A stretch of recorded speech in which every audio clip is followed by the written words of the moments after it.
तो कहते हैं छोटे छोटे पैसे जोड़ करके तूने एक थैला भर लिया रुपयों का, और जाते समय तेरे साथ कुछ भी नहीं चला।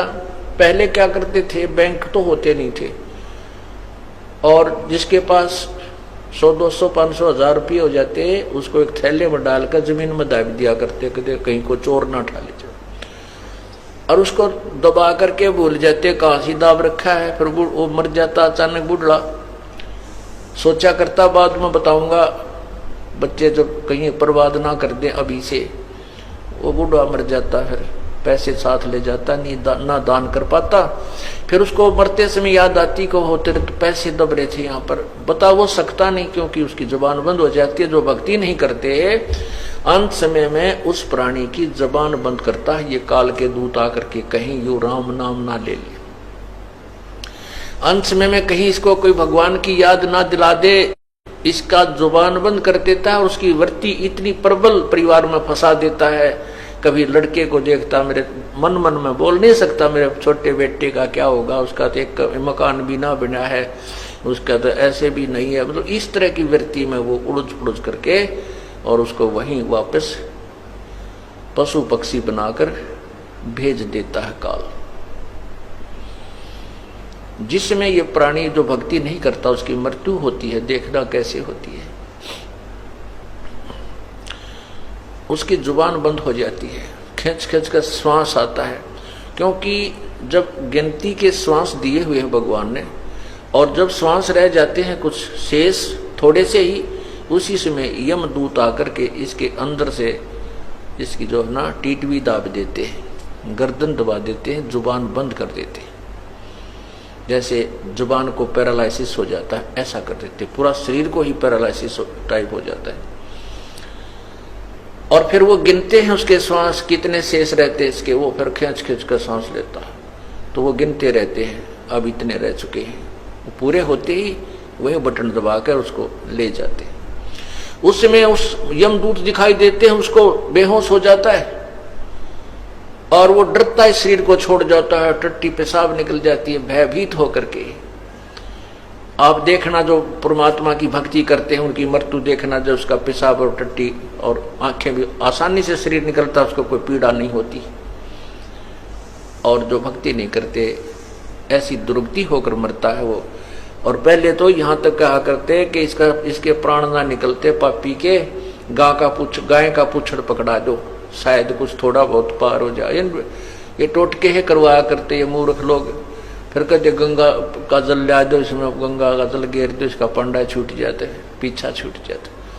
तो इस प्रकार भक्ति करने और ना करने वाले में बहुत अंतर है। परमात्मा कहते हैं आए हैं सो जाएंगे भाई राजा रंग फकीर, एक सिंहासन चढ़ चले एक जूड़े जा जंजीर। जाना तो सभी ने है, भक्ति कर रहे हैं वो भी शरीर छोड़ेंगे, जो नहीं कर रहे हैं वह भी छोड़ेंगे। जो शरीर भक्ति नहीं कर रहे हैं उनको तो यम के दूत बांध के ले जाएंगे एक मुर्जिम की तरह, और जो भक्ति करते हैं उनको परमात्मा विमान में बैठा कर ले जाएगा, सिंहासन पर बैठा कर। एक भगत जी बताओ था, कह रहा था जी मैंने एक बार स्वप्न आया कि मैं दादू साहब के जहाज में बैठा जाऊं था, ऊपर सतलोक की तरफ ले जा रहे थे, वो मेरे गुरुजी थे किसी जन्म में, और दादू साहब कबीर जी के शिष्य थे, परमात्मा मिले थे उनको बूढ़ा बाबा के रूप में।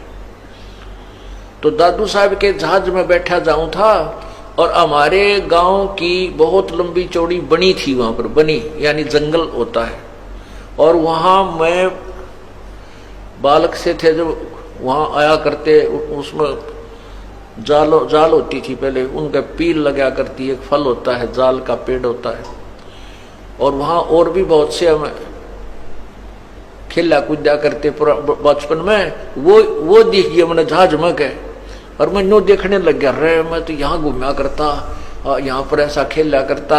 ओहो, कहता इतने में मैं जहाज तो नीचे पटक दिया, और वहां आके पड़ा, और पड़ते ही आँख खुल गई, यानी वो सपना टूट गया। तो पुण्यात्माओं ऐसे ही हम मार खा जाते हैं, ऐसे ही हम वापस गिर जाते हैं इस लख 84 के चक्कर में हमारे को अंत समय में यू काल कोई ना कोई ऐसी बीमारी याद दिवा देगा और मनु का हो ये तो बड़ा आनंद आ रहा था यहाँ पे, और उन सारे दुखों न भूल जा जो सारी उम्र पीड़ित रहा वो। तो पुण्यात्माओं, ये ज्ञान तत्व ज्ञान आपको इसलिए सुना जाता है कि आप सावधान रहें, आप मार ना खा जाएं जैसे पहले खा चुके हैं। तो कहते आए हैं सो जाएंगे राजा रंग फकीर, एक सिंहासन चढ़ कर जा एक बंधे जात जंजीर। बहुत अंतर हो जाता है।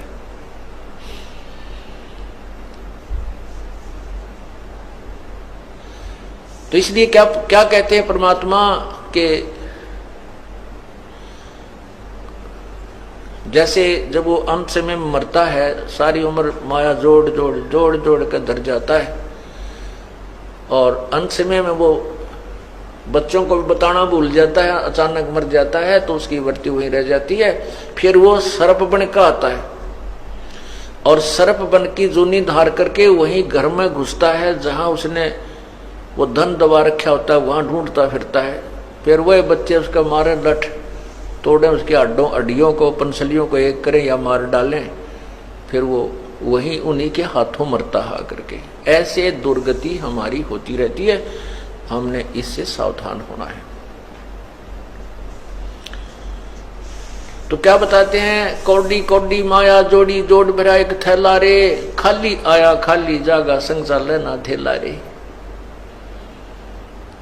एक जगह शमशान घाट पर देखा था, याद नहीं आ रहा कहां पर लिखा था, उसमें लिखा था शमशान घाट इधर है, और नीचे एक श्लोक लिखा था कि ए भोले इंसान याद रखना कि कफन का जेब नहीं होती, कफन का जेब नहीं होती। जब तू यहाँ आएगा तेरे साथ कुछ नहीं आएगा, और जिस पर एक सिंगल कपड़ा तेरे ऊपर डाला जाएगा वो उसका जेब भी नहीं होगी, अर्थात तू कुछ नहीं ले जा सकेगा।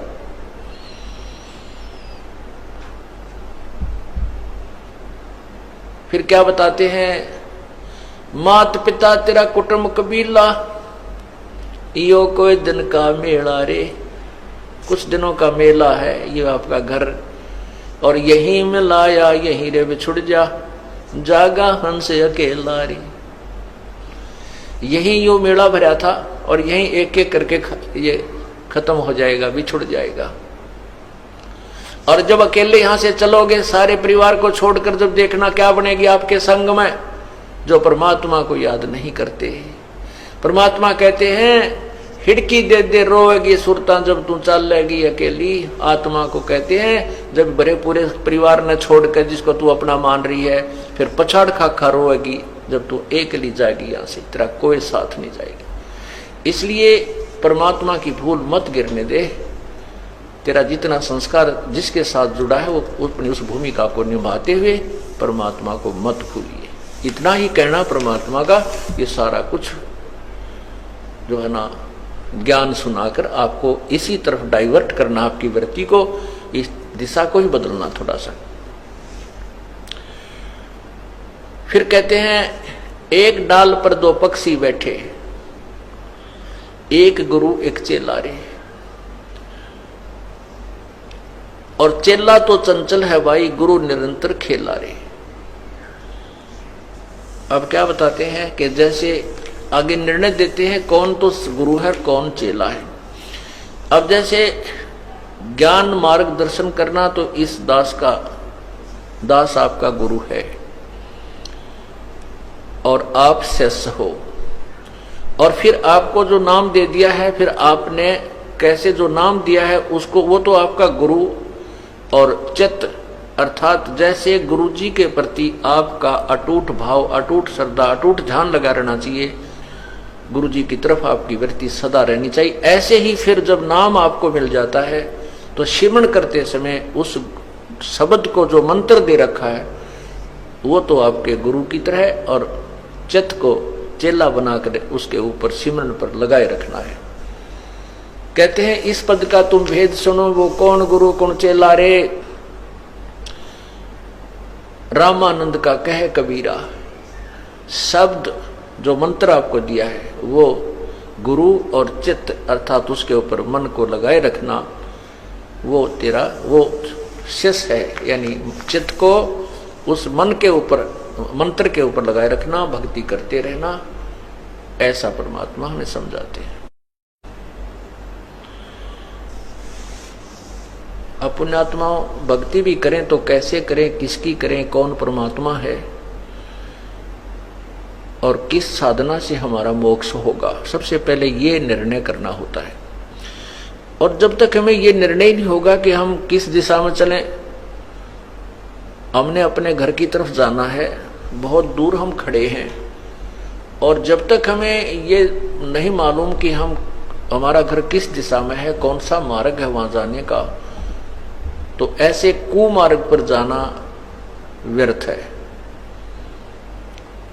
विपरीत दिशा में चाहे हम कितनी स्पीड से चलते रहें, वो दिशा दूर, वो हमारे मंजिल से दूर ही हमें ले जाती रहेगी। शास्त्र विधि को त्याग कर मनमाना आचरण जो हम करते हैं, वो हमारे लिए हानिकारक है, परमात्मा से दूर कर देता है। कैसे कर देता है? जैसे किसी ने तप किया तो राजा बन गया। अब राजा बन जाता है, फिर नहीं मानता भगवान को, बस वो तो इतना तो मानता है कि तब मंदिर आ गया, नौकर लिया, कभी गया तो लोग दिखावा 10-5 हजार रुपये दे दिए, कोई जमीन दे दी मंदिर के नाम पे, उसी तरह के। लेकिन कोई नौकर तो गुरु बना ले और भक्ति कर और बुराई मत कर, माया जोड़नी छोड़ दे, दुनिया को तंग ना कर, टैक्स अधिक मत लगा और ये बकवाद करनी छोड़ दे, गुटी सूटी लानी छोड़ दे, ये नहीं छूट सकती। तो फिर वो अभिमानी हो जाता है, उसके सामने उसको 9 शब्द स्वीकार्य नहीं होता। राजा को कोई नौकर या कोई भी उसको कहे, वो नहीं सुनता, उसमें इतना अभिमान बन जाता है और अपने जीवन को खो करके वो पशु जोनी में चला जाता है, परमात्मा से दूर हो गया। शास्त्र विरुद्ध साधना से, अर्थात कुमार्ग पर जाने से, मंजिल से विपरीत दिशा में चला गया।